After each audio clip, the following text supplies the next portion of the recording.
entire COVID-19 relief package, so desperately needed by our people and our businesses, remains on the President's desk, and he can sign it today. I urge the President to sign the bill we sent him so we can resume critical aid to small businesses, provide peace of mind to renters, resume expanded unemployment benefits, give food to those who are hungry, to assist our healthcare workers, to make sure the vaccine is not just in vials but in arms. In sum, to make sure that the relief that American people need and that the economy needs is adopted. He needs to sign this bill to ensure that the government remains open and serving the American people as well. How ironic it would be to shut down the government at a time of pandemic crisis, the very time when government services are needed the most. No partisan politics. Put the people first.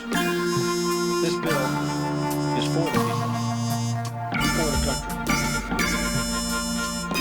Sign this bill, Mr. President. Now I yield to the gentlelady from Michigan, who was the President pro tem, resigning today, and who's been such a fighter on behalf of all the bills I talked about in getting assistance to the American people, not only in Michigan, but throughout this country. Debbie Dingle. I want to thank my friend, Mr. Hoyer, who's been an incredible leader of trying to get something done over the last few months. It is Christmas Eve, but it is not a silent night. All is not calm. For too many, nothing is bright. And for too many, they are not sleeping peacefully. I did a town hall last night that had people crying, people terrified of what is going to happen. I have for months been talking to 10 restaurant owners a day who are desperately trying to survive. I've been talking to people who were scared they were going to be kicked out from their homes during the Christmas holidays. And still might be if we don't sign this bill. A father who called me 2 weeks ago and he said to me he had told his child that Santa Claus couldn't come this year, but he wanted to be able to feed her for Christmas. People don't know what the hurt is like there. Was this bill perfect? No. But it was a down payment on getting COVID relief to the people of this country. And then the president, when we finally thought that we'd be able to give people hope, that's what people need, hope, and be able to begin to continue to work on this in January, doesn't give a damn about people. He threw forth fear. He threw kerosene on a terrifier and is now threatening to veto this bill. Today, Mr. Hoyer, on behalf of he and the Speaker, brought a resolution that would have immediately given that $2,000 payment that the President said he wanted. And Republicans blocked it, not Democrats. I'm merely here to say on Christmas Eve, we will come back in on Monday.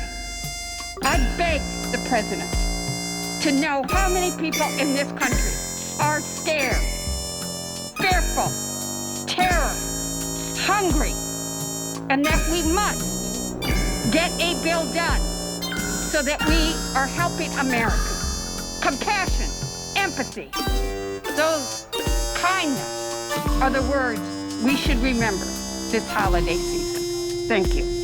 Thank you very much, Ms. Dingle. And now I want to recognize for a few words the gentleman from Texas, Philemon Vila. Thank you, Majority Leader Hoyer, and I'm proud to be with my colleagues here today on Christmas Eve and with all of you. All I can say is I don't know what we're waiting for. I mean, this country has endured physical, emotional, and economic devastation for 9 months.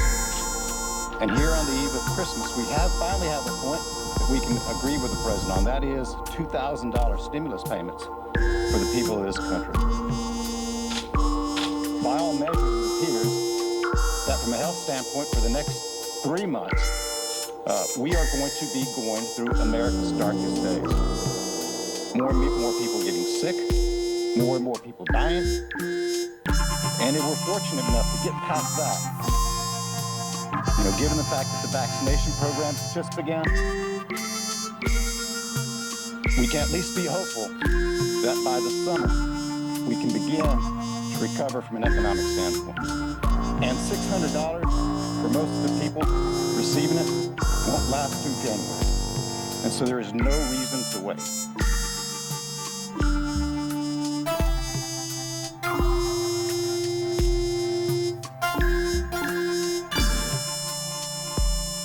Thank you. Thank you very much, Mr. Beale. And lastly, someone who knows not only the pain of people who are losing their lives and getting sick and can't give gifts to their children, put food on their table. And someone who knows firsthand the economic consequences of the failure to act, Don Beyer, the chairman of the Joint Economic Committee. Thank you, Majority Leader Hoyer, for all of your leadership. It's Christmas Eve, but it is not a wonderful life. And at night, in a 21st century grapes of wrath, when so many Americans don't have food for Christmas. Interest rates are near zero. There's little or no inflationary pressure. We have the strongest currency in the world. I've had very few opportunities to agree with Donald Trump the last 4 years, but I agree that we need to send bigger checks to the people most devastated by COVID-19 and its economic effects. It's terribly sad that on Christmas Eve, House Republicans just objected to sending hungry American children and their parents more money. Checks demanded by President Trump. I called for direct payments to American people on March 10th, and the House passed the HEROES bill in May with direct payments, PPP support to small businesses, strong unemployment aid, and nutrition and rental assistance. The House, as Majority Leader Hoyer said, has acted again and again and again and again. And yet, despite the yeoman labors of Speaker Pelosi and Secretary Mnuchin, Senator McConnell blocked everything for 8 months.